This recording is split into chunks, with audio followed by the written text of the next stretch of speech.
이번 시간은 이제 커리어 업계 쪽에 이제 세 번째 얘기.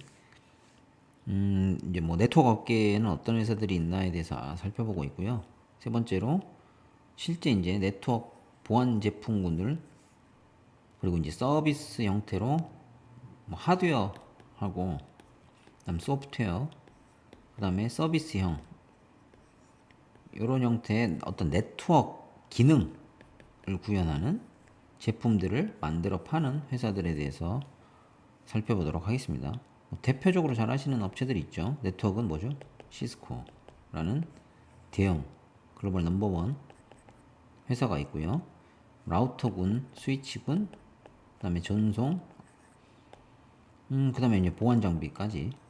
그리고 요즘은 서비스형으로 계속적으로 회사들을 인수합병의 대명사죠. 시스코는 인수합병을 해서 덩치를 키워나가고 있는 회사야라고 생각하시면 될 것 같아요.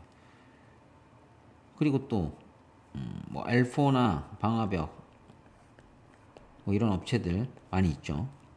가속기 뭐 특화된 업체들 뭐 그런 제품군들이라고 이해하시면 될 것 같아요. 네. 대부분 다 B2B 비즈니스죠. 기업들한테 파는 거예요. 개인들이 사진 않을 거니까. 그리고 이제 이런 제품군들을 만들어 파는 회사들을 용어가 이제 벤더사라고 얘기를 해요. 이제 실제 서버 쪽은 뭐 옛날 IBM, HP 뭐 이런 벤더사들이랑 똑같다고 이해하시면 될 것 같아요. 그럼 이런 솔루션들은 어떤 식으로 판매가 되냐? 이런 벤더사가 제품을 만들죠. 이 벤더사들이 가지고 있는 게 기본적으로 이제 제품을 만들어야 되니까 공장을 R&D를 주로 가지고 있고요. 공장은 이제 외주를 많이 주는 것 같아요. 글로벌 업체들은 특성상 설계까지는 다 하는데 중요한 제품은 직접 공장에서 운영을 할 수도 있겠죠. 근데 뭐 대부분 생산은 외주를 준다. 그다음에 서비스 정도까지 애프터 서비스. 뭐 다른 제품군들하고 다 비슷해요. 가전이나 이런 일반적인 제품 만드는 회사들하고. 왜냐면 부가가치 밸류체인 관점에서 이제 이익률이 이쪽이 높기 때문에. 그다음에 이제 이걸 대신 팔아주는 업체들이 또 필요하겠죠. 그래서 서비스나 서포트까지만 벤더에서 지원을 하고 실제 판매는 총판이나 디스티 형태로 구조로 해서 이제 유통망을 가지고 있다. 유통을 한다. 이해하시면 될 것 같아요. 그래서 실제 고객사는 계약을 누구랑 하냐? 디스티나 총판하고 한다라고 보시면 될 것 같고요. 그 다음에 벤더사를 통해서 이제 추가적인 어떤 서포트를 상품을 서포트 상품도 이제 유지보수 같은 경우 실제 물건도 있고 유지보수 형태로 크게 제품군들이 나뉜다라고 보시면 되는데 그다음에 이제 제품 판매하고 유지보수 자체 상품군이 다 이런 벤더들이 정해놓은 상품군을 총판이나 디스테가 판매한다라고 보시면 될 것 같아요. 예. 그래서 여기에 특화된 업체들별로 각각의 총판 디스티 구조가 나뉜다라고 보시면 될 것 같고요. 규모가 이제 고객군이 예전에는 다 일반 기업들 대상으로 서비스를 했었는데 물론 이제 초기 통신사도 이렇게 나눠져 있었어요. 이렇게 크게 분류가. 왜냐하면 통신사가 이제 이전 시간에 말씀드린 것처럼 워낙 규모가 크게 들어가는 형태이기 때문에 통신사들도 실제 뭐 땅 파서 케이블만 서비스 하는 게 아니고 그 위에 네트워크 제품군들을 사서 본인들의 서비스를 또 만들기 때문에 대형 고객사 중에 하나죠. 그 다음에 이제 플랫폼 업체, 요즘은 클라우드 사업자들이 이제 이런 기업의 인프라 영역을 다 이제 직접 구축해 놓고 물리적인 자원들은 이쪽이 훨씬 또 많이 들어가고 있어요. 그래서 이쪽에 고객군이 폭발적으로 증가하고 있다라고 보시면 될 것 같습니다. 그래서 아예 이쪽을 서포트하는 체계가 이런 벤더들 사이에서는 약간 조직 구조별로 사업 조직이 좀 다르다. 왜냐면 특성이 다 다르기 때문에 각각의 기업군들이. 그리고 이제 제품군으로 보면은 초기에는 다 하드웨어 제품군으로 시작을 했죠. 특히 네트워크 제품이다 보니까 아직도 하드웨어를 쓸 수밖에 없는 케이스도 많고요. 전송 영역들, 이제 통신사들이 주로 구매를 하는 영역이고요. 아까 말씀드렸다시피 광 케이블하고 뭐 이런 케이블들을 직접 연결해서 어떤 밴드위스를 확장시켜 준다거나 쪼개줄 수 있다거나 뭐 그런 형태의 실제 신호를 전달하는 체계의 장비군들이 있고요. 거기에 이제 밑에 그림 좀 보시면 통신사들의 레비뉴 지금 뭐 연도별로 좀 가져와 봤는데요. 화웨이가 엄청 많죠. 예. 광장비들 특히 들어가는 게 뭐 노키아, 에릭슨, ZTE, 시에나, 삼성도 있고 이게 이제 무선까지 다 포함된 거라 모바일 코어 쪽, 예. 그다음에 브로드밴드 이게 이제 유선 쪽이고요. 옵티컬 뭐 이렇게 보시면 될 것 같아요. 5G나 뭐 이런 쪽도 다 이쪽이 삼성이 하고 있으니까요. 그 다음에 이제 무선 랜 이건 일반 엔터프라이즈 쪽에 이제 무선 랜 사무실 쪽이나 캠퍼스 네트워크 쪽, 뭐 지사나 이런 데 들어가는 무선 랜 디바이스들도 있고요.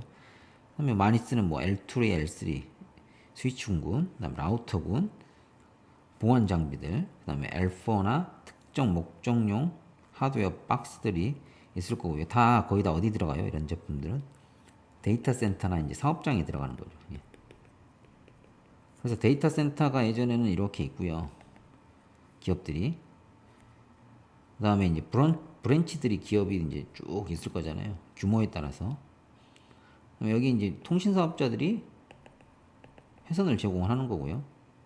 브랜치들을 연결해주는 전용망을 꾸미기 위해서는 여기 데이터 센터를 임차를 하거나 직접 짓거나 해서 여기에 서버팜을 구축을 해서 기업의 어떤 IT 자원들 구축을 해서 이제 브랜치에 있는 임직원들이 활용을 할 수 있게 그리고 데이터 센터에서 주로 또 통신 사업장을 이용해서 이제 인터넷을 연결해서 이렇게 망이 연결이 된다라고 보시면 될 것 같고요. 근데 이제 최근에는 트렌드가 요런 데이터 센터들에 있는 자원들이 어디로 가요? 나의 데이터 센터, 물리적으로 위치 고정되어 있는 나의 데이터 센터가 아니고 인터넷이나 물론 이제 회선을 직접 연결할 수도 있는 클라우드 사업자들의 데이터 센터 대표적으로 AWS, MS Azure, 구글 GCP 뭐 이런 미리 자체 데이터 센터를 글로벌하게 쫙 펼쳐놓고 이 서버 자원이나 인프라 자원들을 다 꾸며놓고 이걸 상품이나 서비스용으로 팔고 있는 클라우드의 데이터 센터 쪽으로 다 데이터들이 이동을 하고 있습니다. 이 부분은 이제 트렌드 쪽 제가 준비를 하고 있는데 최신 이제 기술 동향 관련돼서 이제 그때 좀 자세히 설명을 드릴게요. 그래서 이런 제품군들이 기존에는 하드웨어 박스에 대한 수요가 굉장히 많았어요. 그리고 물론 이제 인프라다 보니까 IT가 폭발적으로 증가하는 2000년대 초반부터 성장을 엄청나게 했죠. 그때 만들어진 유통체계, 지사구조 뭐 이렇게 판매구조라고 다 보시면 될 것 같아요. 그때도 이제 저희 나라에서도 총판이나 디스트들이 엄청 돈을 잘 벌었던 시절이고요. 그러다가 이제 이게 어느 정도 인프라적인 특성상 세츄레이션이 될 수밖에 없고요. 최근에는 요게 이제 클라우드 자원 쪽으로 데이터들이 다 넘어가고 있고 이쪽에 대한 수요들이 폭발적으로 증가를 하는 거죠. 클라우드 사업자들이 고객군이 크게 바뀌고 있다라고 데이터 센터의 고객군이 그렇게 이해하시면 될 것 같고요. 그래서 이제 솔루션이나 이런 업체들도 하드웨어 업체들도 이제 기존의 매출 성장을 기업들이 유지하기 위해서는 박스만 팔아서는 안 되겠다라고 해서 이걸 소프트웨어 형태로 제품 구조를 다 다변화를 하고 있죠. 기존에 뭐 시스코 같은 회사들도 라이센스 구조를 따로 만들어서 이제 OS의 레벨별로 라이센스 구조로 사용료 형태로 그렇게 서비스 구조들이 바뀌고 있고요. 신규로 나오는 회사들 같은 경우는 이제 아예 서비스용으로 제공할 수 있게 이런 클라우드의 자원을 띄워놓고 이 고객의 자원을 네트워크로 연동해서 가져다 쓸 수 있게 만들어주는 애저 서비스 형태의 제품군들도 많이 나오고 있습니다. 그리고 이제 원래부터 또 솔루션 서비스 업체들의 이제 종류가 이런 박스형으로 딜리버리를 해야 되는 제품군 말고 소프트웨어용으로 뭐 고객의 자원에 올려서 아니면 클라우드에 VM을 띄우고 거기에 올려서 제공하는 서비스들도 많이 있죠. 그게 이제 주로 관리형 서비스 자원들, 솔루션들이라고 보시면 될 것 같고, 그 다음에 어떤 모니터링 매니지먼트, 그 다음에 아까 말씀드린 이런 사업자들이 자체적으로 아예 만들어놔서 서비스를 제공하는 뭐 CDN 서비스라든지, 그 다음에 SUN이나 뭐 요즘 뜨고 있는 세시 업체들, 그리고 아까 말씀드린 네트워크 애저 서비스, 방화벽을 애저 서비스 형태로 제공한다든지, 그 다음에 뭐 아예 망을 글로벌하게 SDN 장비를 통해서 글로벌하게 연동을 해놓고 고객이 가까운 클라우드 사업자에 연결만 해서 고객사 간에 사업장 간에 연결을 해주는 SDN 업체라든지, 거기에 보안까지 플러스 알파로 제공하는 세시 업체들, 그다음에 CDN 같은 경우는 뭐 워낙 잘 아실 거고요. 이런 특정 목적의 이나 이제 트렌드의 변화에 따라서 이제 솔루션이나 서비스용으로 제공을 하고 있는 업체들도 많이 늘어나고 있다, 확장되고 있다. 이쪽이 시장의 성장이 더 클 거예요. 그래서 이제 네트워크 이퀴먼트 마켓 밑에 그림을 보시면 시스코의 비중이 이제 사실 시스코 아직도 하드웨어 기반의 서비스가 훨씬 많기 때문에 레비뉴가 많이 빠지고 있죠. 그리고 나머지 업체들은 매우 밑으로 깔려 있는 상태고요. 규모 자체로 봤을 때는. 그래서 L2나 이런 L3 같이 사업장이나 공장단에 이제 실제 물리적으로 연결을 위해서 들어가야 되는 장비들은 꾸준하게 교체 수요들이 있기 때문에 신규보다는 교체 수요들이 계속 발생을 하는 거죠. 뭐 그렇게 깔리고 있고, 보안 장비들도 이제 보안의 중요성 때문에 아직까지는 이제 그렇게 이제 계속 교체 수요들이 발생을 해서 깔려 있는 부분들에 대한 거랑 신규랑 그렇게 매출군들이 일어난다라고 보시면 될 것 같은데, 실질적으로 지금 이쪽으로 다 많이 바라보고 있고 넘어가고 있어서 이쪽에 대한 규모가 이제 성장률이 높아지고 있는 상태다라고 이해하시면 될 것 같습니다. 그리고 이제 외산 벤더들이 대부분인데 국산 벤더들도 있어요. 그래서 통신사에 예를 들어 홈 서비스나 이런 쪽에 제공하는 제품들은 대부분 국산 벤더들도 굉장히 많고요. 광전선망 같은 경우도 국산 업체들도 경쟁력 있게 많이 구성을 하고 있습니다. 외산 제품 같은 경우는 우리나라에 어떤 식으로 들어오냐면 이제 에이펙, 아시아 퍼시픽 쪽에 이제 글로벌로 이제 보통 확장을 할 때 에이펙에 속하고, 에이펙은 말 그대로 지리적으로 한국, 일본, 싱가포르, 홍콩, 뭐 호주까지 이렇게 포함돼서 보통 에이펙을 영업 단위로 두고 있고요. 그 안에 이제 한국이 정말 규모가 커진다라고 하면 한국 내 지사가 들어올 수도 있어요. 근데 시스코나 뭐 이런 기존에 규모가 컸던 회사들은 다 지사가 들어와 있고요. 그 지사 밑으로 이제 파트너들이 쫙 유통을 하기 위해서, 고객들을 잡기 위해서 뭐 총판하고 디스티 형태로 쭉 구성이 되어 있고, 실질적으로 뭐 지금 아마 들으신 분들도 많으실 것 같고요. 이쪽에서 엔지니어 활동을 하고 계시는 분들이 굉장히 많죠. 각각의 제품군들에 대해서 특화된 기술력을 바탕으로 고객들한테 판매를 하기 위해서, 서포트를 이제 기술 지원을 하기 위해서 아마 업무를 하고 계시는 분들이 굉장히 많은 걸로 알고 있습니다. 그리고 아까 말씀드렸다시피 지사는 이제 영업하고 세일즈하고 이제 기술 지원, 백 서포트 형태고요. 앞단에서 실제 고객사에 구축하고 유지 보수하는 업무는 디스티 쪽에 엔지니어 분들이 다 수행을 하고 계시고 있습니다. 아까 말씀드렸다시피 이제 트렌드 변화에 따라서 시스코나 이런 기존의 하드웨어 쪽에 강점을 보이는 회사들도 소프트웨어 기반으로 제품의 스큐를 이제 바꿔가고 있다라고 보시면 될 것 같고요. 그 다음에 각각의 제품군들을 이제 판매하는 형태에서 미리 이제 이런 글로벌하게 클라우드 사업자 쪽에 자원들을 구축을 해서 서비스용으로 이제, 이거 아까 통신사업자 말씀드린 거랑 비슷하죠. 월비용 형태, 서브스크립션 형태라든지 아니면 연 단위의 서브스크립션 형태로 이제 상품 구조가 바뀌고 있다라고 이해하시면 될 것 같아요.